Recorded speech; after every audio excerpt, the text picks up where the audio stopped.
Ethan had spent years rescuing and rehabilitating animals, but he had never encountered a case quite like this.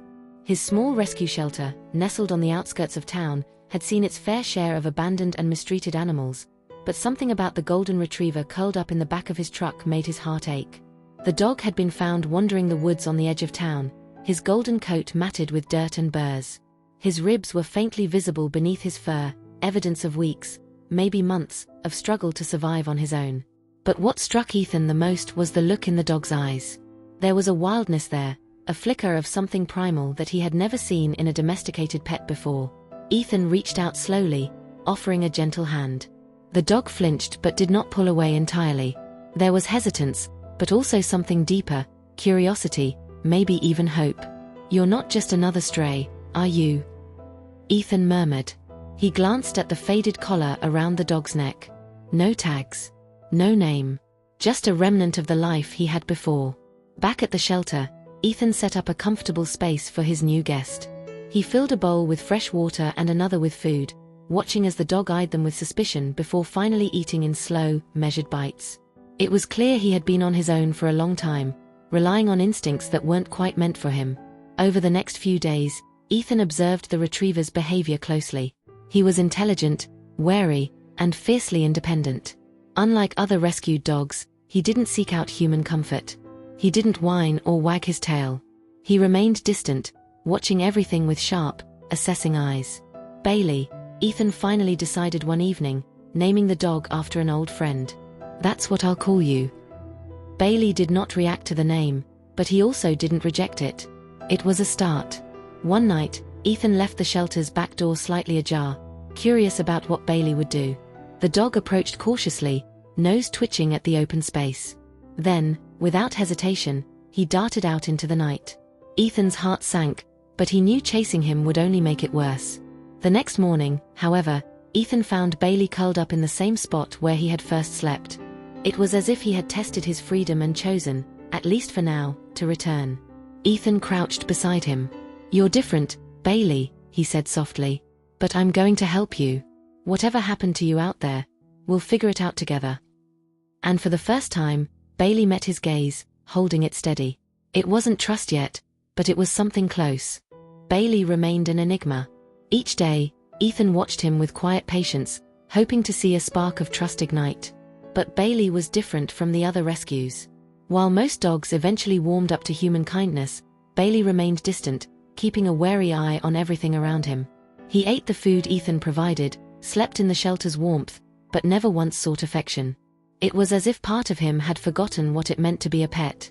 One morning, Ethan stepped into the shelter's yard and found Bailey pacing restlessly, ears alert, nostrils flaring as if scenting something unseen.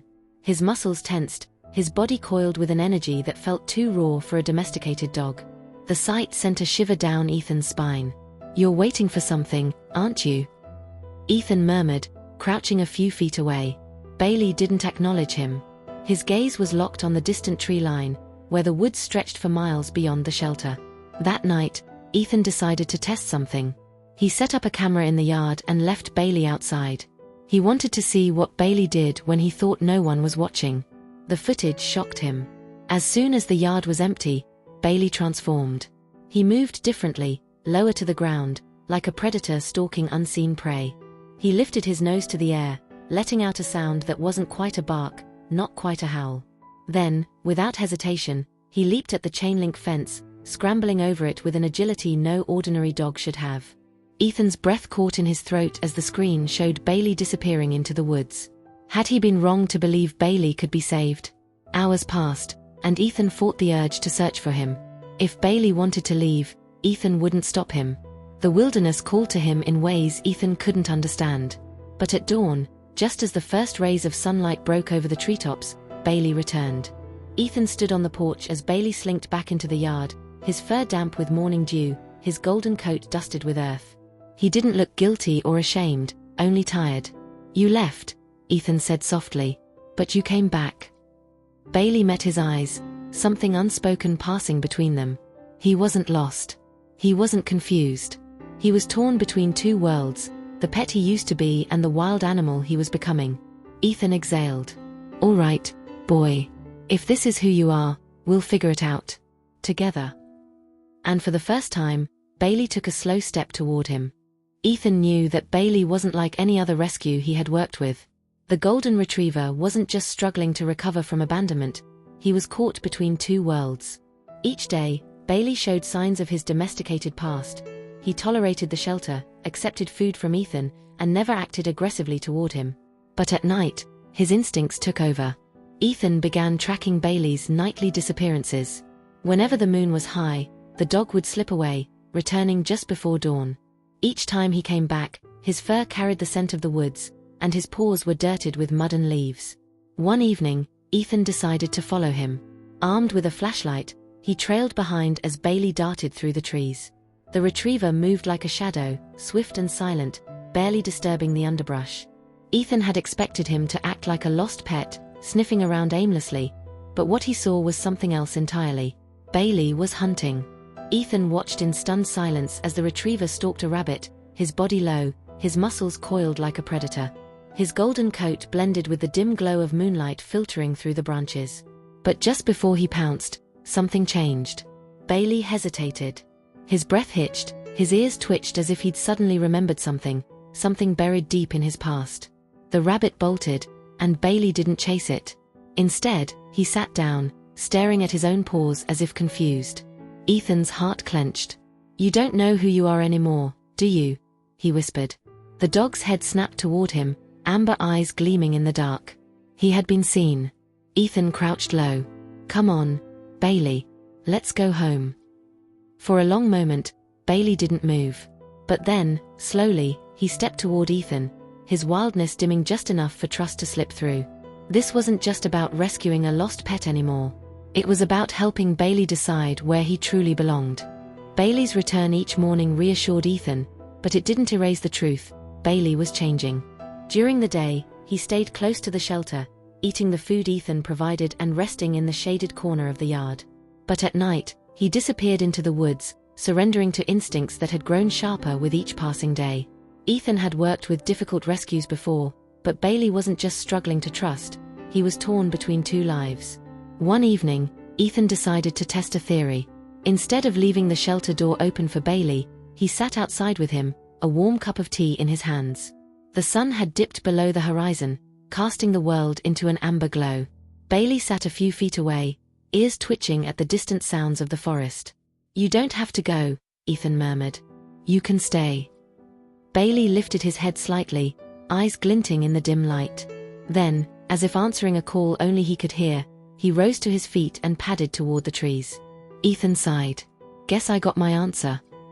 But that night, Bailey didn't come back. For the first time since his rescue, morning came and went without any sign of him. Ethan's worry gnawed at him.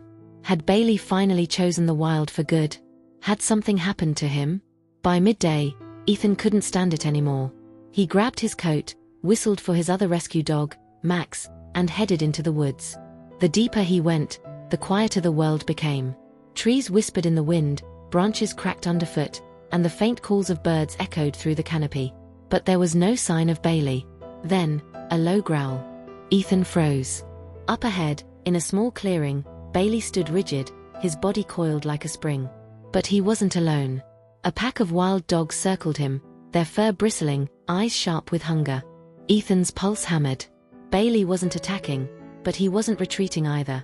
He stood his ground, tail stiff, head lowered in a way that made him look more wolf than retriever. They were testing him.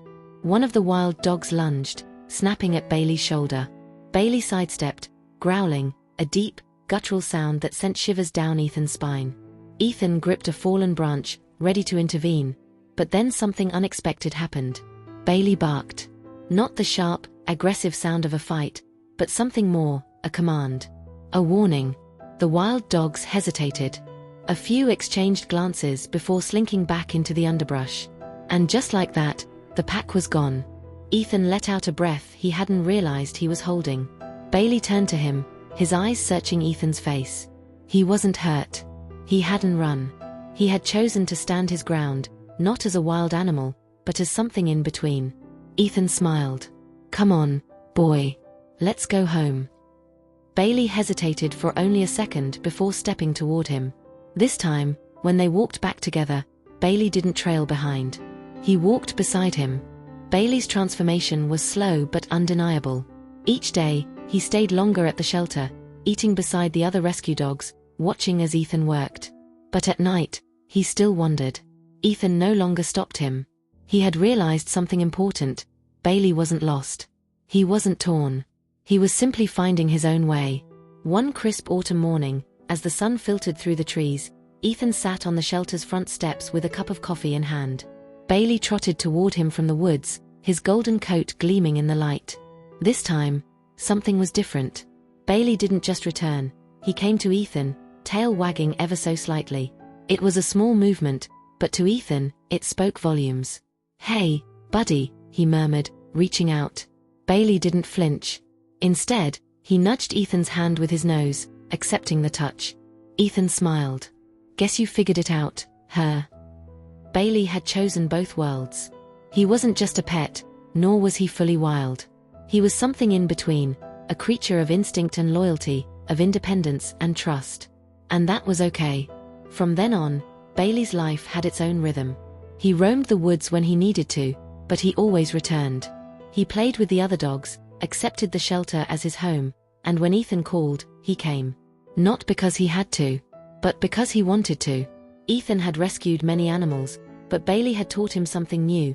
Not every rescue was about erasing the past. Sometimes, it was about embracing it. And in that lesson, they had saved each other.